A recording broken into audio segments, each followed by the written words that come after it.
We are now in the 10 days between Rosh Hashanah and Yom Kippur, and they're known as the 10 days of return. What is it that we're returning to? We're returning to our pure essence of who we are.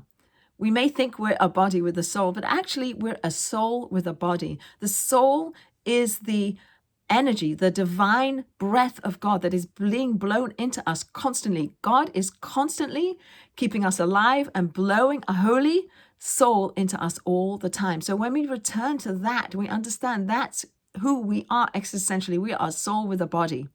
And I want to get in touch with that. Why? Because I want to be in touch with God. My soul is connected to God. The more I'm in touch, my soul I am, the more I remove the blockages, the more I can connect to myself as a soul, the more I can connect to the oneness of the universe. This week's Torah reading is called Parshat Haazinu. It's a song. Moses says, sing this song of the Torah. Sing. Music is the language of the soul. Our soul understands the oneness of the universe. One understands its connection to the divine, and that's what we want to get in touch with.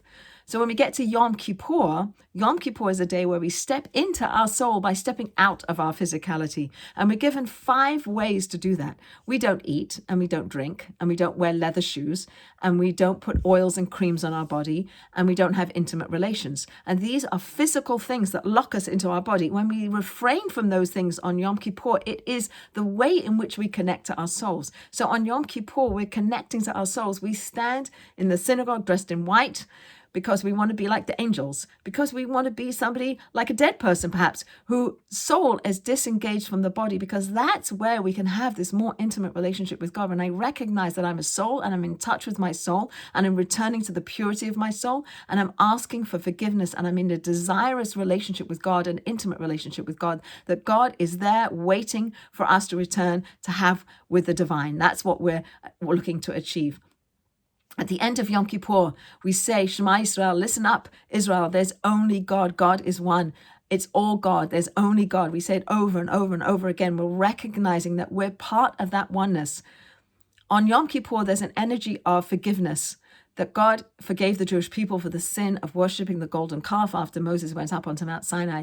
God is infusing the world with energy of forgiveness, with an energy of love and connection and desire for intimate relationship. That's what we can tap into on Yom Kippur. So we can forgive ourselves, we can forgive other people, and we ask God to forgive us. And we can return to this pure, holy relationship that we want to have with God. Yom Kippur is likened unto a mikveh. We go into Yom Kippur and hopefully we do the work of Yom Kippur and we emerge ready for a new year filled with a pureness and a love and a relationship with God like no other.